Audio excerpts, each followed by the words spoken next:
Hello, everyone. Welcome back to another day of our Adobe Photoshop challenge. So this is day 2. If you've kept up with day 1, you've learned a couple things already about introducing textures into your portraits.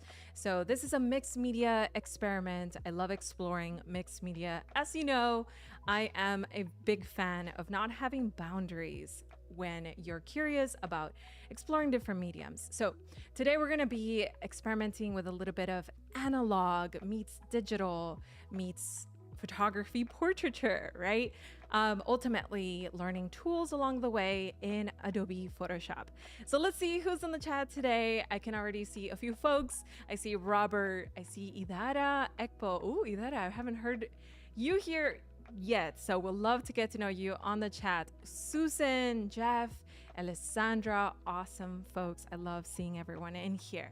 All right, so first off, if you're not familiar with the Adobe Photoshop challenges, we do have a Discord. So join us on Discord where you can drop in any of your explorations, anything that you feel inspired by here today or in the restreams of day 1.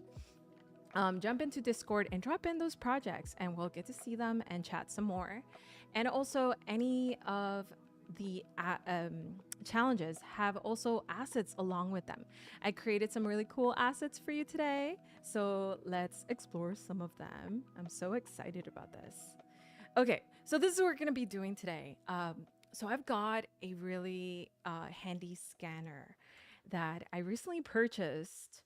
And this is the analog side, folks. This is not the digital side, but I recently purchased this scanner. I was like, you know what? I used to have a scanner. I used to love it and mess with it. In fact, in college, I won an award out of a project I did by scanning my photos and playing around with them. So here's an example of what I did. So I played around by ripping some textures, especially out of newsprints. Who doesn't love newsprints? It was a little bit hard to rip my newsprints, to be honest, because I collect them. This one was from, excuse me, this one was from the eclipse in Austin. So I did not rip the cover, but I did rip the inside. I might regret that, but anything for y'all. So basically I scanned this, and in our assets files, right, our starting assets files, you'll find this texture already scanned just for you, just like I have it here available. So you can see what it turned out to. Let's look at some of these textures here. This one's the black and white one. We've got some like color variations. I also scanned some really cool paper textures. I think this was a paper bag I got when I bought I love buying like vintage photos. So you ever go to your antique store and you're like, whoa, there's these vintage photos somebody just discarded and it's like from the 1950s and they just don't print them the same way anymore. They don't do the same. So I love having those, and this was the paper bag and I decided to crumple it and create this texture. It did come out a little bit foggy. I think it wasn't too close enough to the scanning screen. And yeah, so it's a lot of fun. I love exploring and experimenting with analog things, especially when I can get my hands dirty. So that's super cool. So let's explore here what you're gonna get in that starting file. All right, so Photoshop day 2, Photoshop challenge day 2, super awesome. And let me know, what is your favorite Photoshop tool at the moment? If you are a Photoshop adventurer, I know that every once in a while I find a new tool that becomes my go-to. And currently I feel like being able to go into the filter gallery has been one of my favorite things. I don't know. I find so many opportunities to do things in there. Okay. So let's go here on, I'm gonna open my file here. So by the way, I think I created your download. I created it directly in Photoshop beta, but just so you know, you can also open it in Adobe Photoshop, the regular version. So the general app, okay? So when you open it, this is what you're gonna find in there. So let's take a look, right? So you've got these files. Yes, you've got access to these files just because you're here and just because I love sharing these stuff. So I introduced this in here, by the way. This is by far my favorite texture because it has this like, basically it's like plastic, right? And it just has so much black and white shadow highlight. I don't know. It's a scan and it's still happened to give me everything I needed. You can also photograph these things. I often take photographs of textures. So if you find yourself inspired by your environment and you want to just photograph it, you can also do that as well. You do get a different texture here because I scanned it as a document. So it tends to give me this kind of like grainy, pixelated 8-bit texture, which I was looking for. Of course, these are things we can do in post as well. So let's play around with some of these and see what we can achieve. Okay, so this is the file you've got. 3 different textures. I think I'm going to duplicate this one and create a black and white. So in order to do that, I'm going to go into image, adjustments, and black and white. And by default, it will do something like this, which is it suffices for me. I think that works. So now we've got yet another texture, a little bit less color, but still texture galore on this nonetheless, right? Oh, cool. Pete Beck says, I just watched the video on that yesterday. Yeah, that's awesome, right?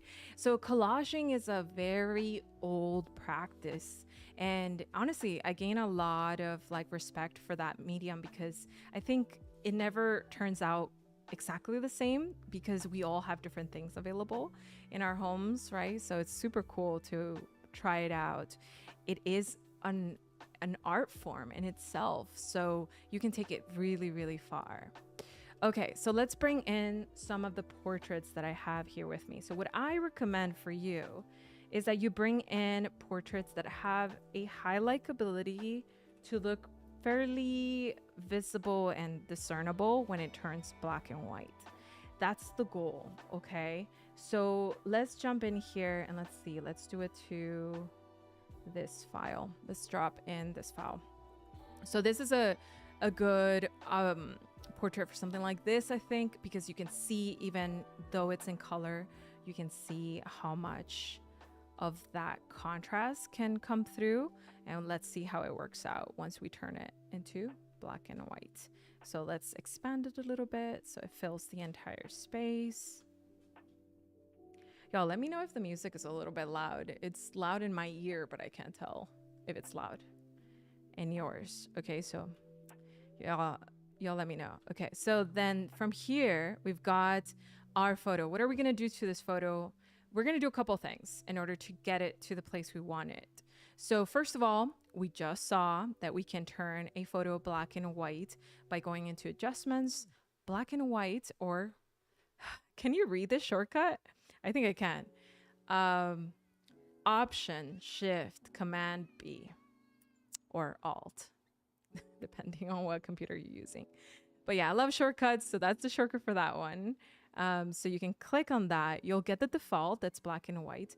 But here's the thing. We need contrast. We're seeking for that real push of the highlights and the shadows. We want as little gray as possible. So we're trying to venture into that. So let's go in here and see what other opportunities we have to change this. So this is focused on the blue filter. Look at that. Wow, just took most of my photo away. Let's use this one. Okay, it makes it look a little bit darker. High contrast red filter. That one tends to have a very good contrast ratio, I noticed. I've come to learn that the infrared is also really good, and high contrast red filter. I might try high contrast red filter on this one. I'm pretty sure that's gonna work. Let's give it a go there and try it out. Key says the adjustment brush is one of your favorite tools. It's a fairly new feature. I'm glad you're enjoying that. Yeah, the adjustment brush is based on the the possibility that you can introduce adjustments into a brush mode, which is so cool. Peter says, can't hear any music here. Okay, so it's just me on my side. I'll help you out with the music. I'm here like, is it too loud? All right, we'll bring it up just a tad bit there. Hopefully that works for y'all. Let's move this over here. Yeah. All right. I like this song. It's like, it has like ambient sounds also. All right. So let's see from here, what we want to do is we have it as a smart object already. That means that when I double click in here, I'm able to have my photo as it stands. So this is one of those photos where like I didn't have the focus quite right, and it feels just right to go in here and do some extra work for this photo since I didn't quite achieve what I wanted in just photo mode, right? So this inspires me to do some mixed media experimentation. Okay, so then from here, what I want to do is I want to go into stylize, and we're going to do a little bit of oil paint stylize just to add even more texture to your file, and it's more discernible in black and white. That's the goal, okay? Peter says, there it is. I'm glad you can hear the music now. Oh, Key says that you requested that feature. I'm so glad that the adjustment brush was a feature you requested and now it's on. It totally happens, right? Like, it's wishes come true. We should call that wish list, right? There should be a button here.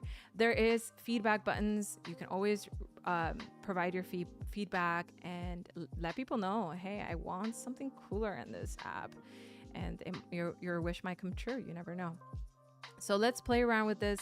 It looks like at 10, it did really well, but we can lower it just a little bit to bring back a little bit of that profile that she has here. Okay, that works for me.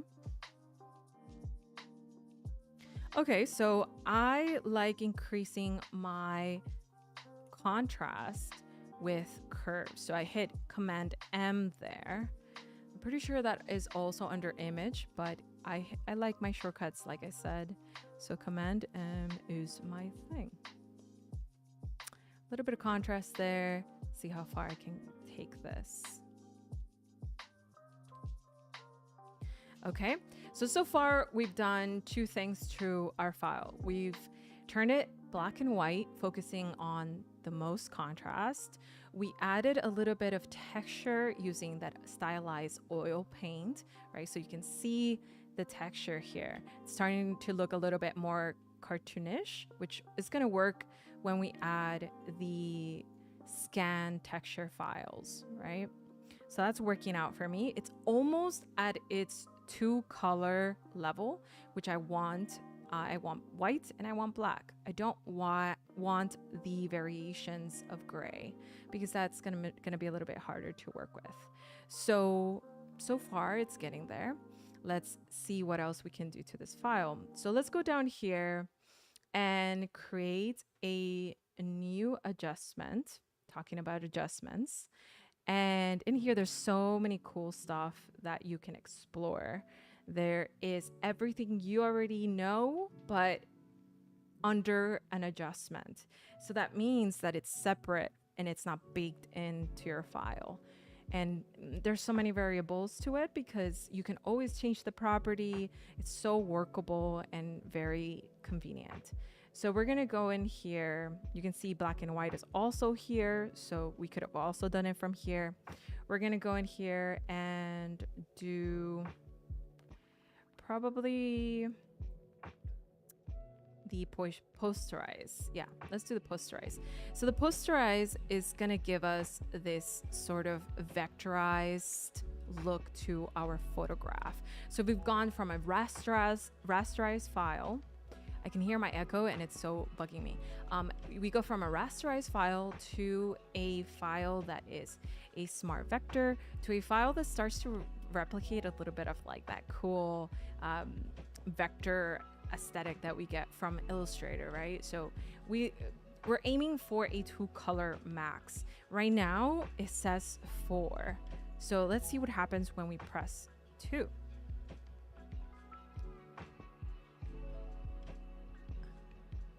Yeah, that's so true. So Keys is saying here that the trick with requests for new features is based on the amount of people that are supporting that new feature. Yes, that's so true. And it makes them more important, and they place that as a priority, and it's more likely that your feature will be created and placed into your program. So yes, that's so true. So if you have a bunch of friends who have been wanting a feature and you all agree on this, then I recommend you kind of rally up and submit feedback together, and maybe it'll come to be. You never know how you can change the facade of Photoshop in essence. Okay, so with 2 digits here, you notice the changes that happen. A lot of the profile is a little bit lost. Let's try 3, not 23, 3, right? So 3 brings back gray. So now we've got black, we've got white, and we've got gray. When we do only 2, we've only got black and we've only got white. So I like working between 2 and 3. If we go any higher, then the complexity of midtones, shadows, and highlights becomes even more robust, right? So we want to navigate between 2 and 3. Let's do 3. Let's do 3. Should I do 3? This is like the first time I do 3, so let's try that. Because it's an adjustment layer, I can always change that and modify it later. So what I'm going to do is bring it down in the order of operations here so that my file is down below. Oops, I double clicked it. Let's add these in a folder right here. So these are my textures. Here we are. There you go. All right, so let's turn off those textures, and we need the posterized adjustment layer to be above, not below, because it applies to anything below it, right? So it needs to be above that layer. Let's go into another adjustment layer here and add a gradient map on this one.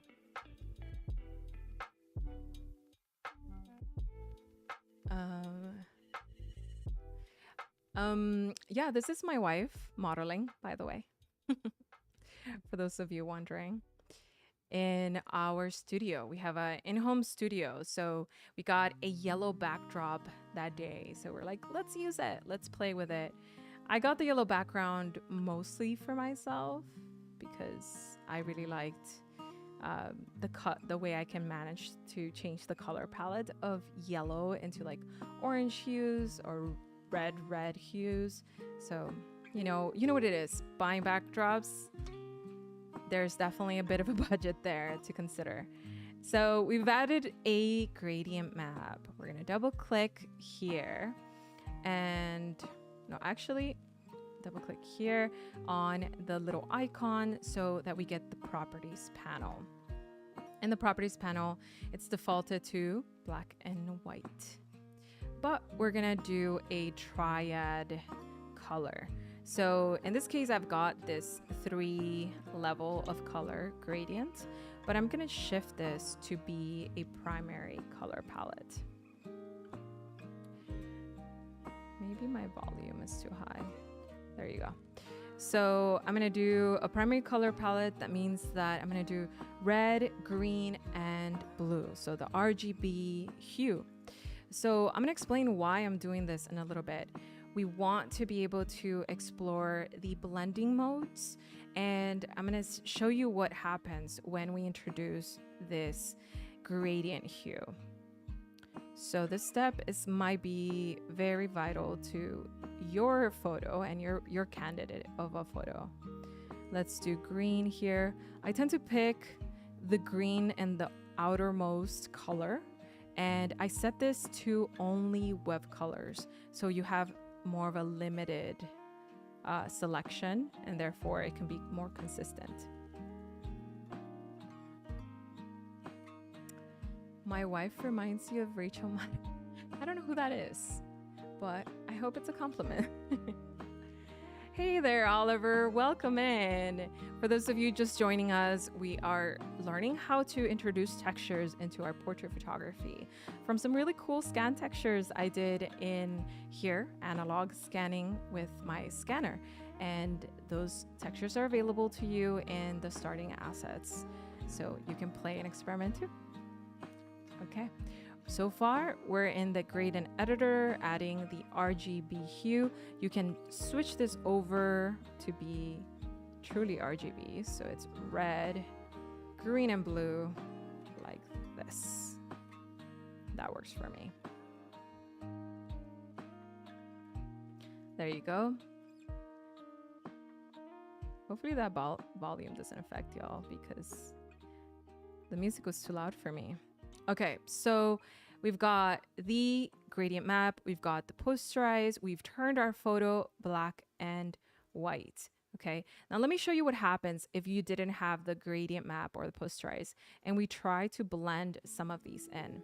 So most of the time I tend to take this approach, right? We love our blending tools. We love going in here and diving into all the opportunities of blending that we have here based on the whites, which is this right here, based on the blacks, which is this right here. I think it's blacks and then whites, and then all of the variations under here, right?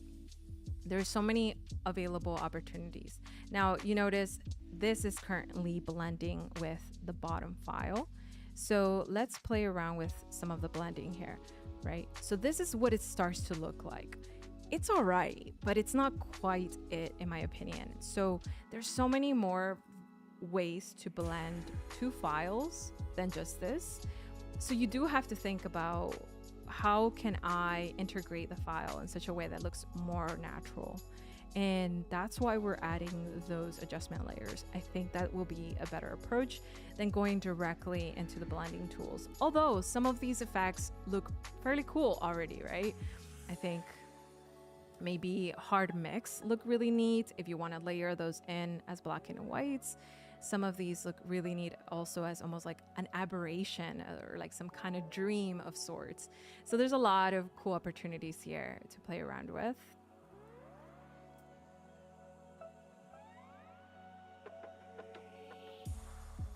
Okay, so because we have this as normal at the moment, we're going to start blending this with our adjustment layers already introduced. And now when I play with this, what I want to do is, instead of blending it, I want to double click it. And I want to guide you to this little section. So it says blend if gray. We're going to switch that to blend if red. Okay.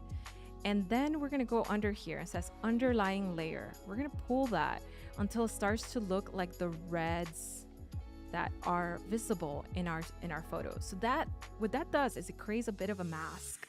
So you can see that anywhere that had that visible hue that is red is going to be right here as well, right? So that's our mask. And that black and white texture is now occupying those red spaces, but not the entirety of my photo, which is good because now I can layer as many textures as I can to be able to create a bit of variety, right? Instead of blending it this way. So let's see here, double click, same practice. This time we're gonna do green and we're gonna go underlying layer and find that green hue until we find it, right? So a little bit of that in there. You can see it visible there also. So, and then we're gonna do the same thing for this one and double click it. And we're gonna do, oops, yeah, if blue this time. And we're gonna blend the if blue sides. And this takes a little finessing until you find the right approach here, but you're gonna play around with this as much as possible based on your photo. Now, one of the things I do is I like kind of moving it around like this to see what will be a better fit.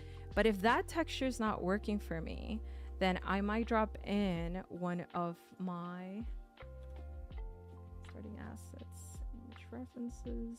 Oh, here it is. One of more of a neutral texture.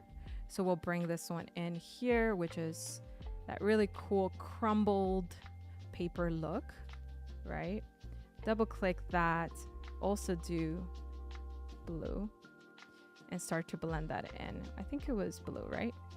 So you can see how that blends together based on that. So a lot of really cool opportunities here to play around and explore different portraits. So for example, I tried this portrait and you can see here how that one ends up blending in the same way. Same effects, same explorations. I think the best way to do is like move it around and find the right environment where that can be most visible and recognizable. I did it for this photo as well, and it looks super awesome.